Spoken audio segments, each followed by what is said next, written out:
Une ville fantôme. 30 000 personnes vivaient auparavant à Tawerga. L'endroit est aujourd'hui désert, entièrement vidé de ses habitants.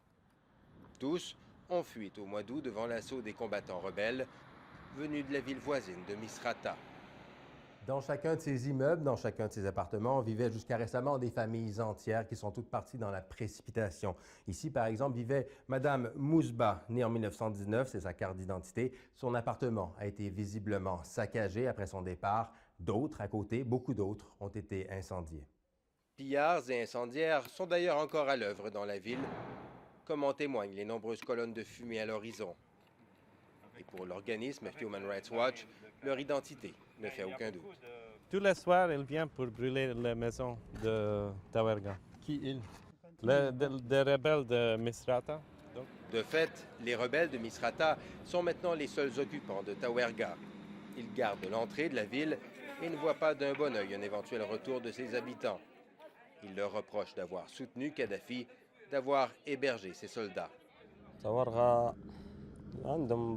Les gens de Tawerga devraient partir dans un autre pays ou aller dans le désert, dit-il. Ils ne sont plus les bienvenus ici. La population de Misrata ne les laissera pas revenir.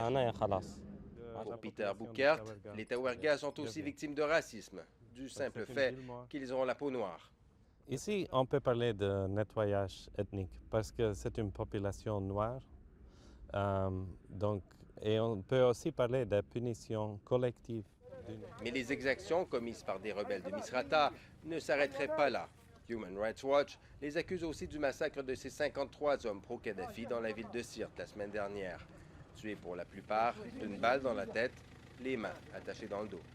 On a identifié un des anciens ministres de Kadhafi entre les morts. Donc, c'est certain que c'était un massacre commis par les rebelles. L'organisme demande une enquête sérieuse et indépendante, demande aussi aux nouvelles autorités libyennes de prendre leurs responsabilités.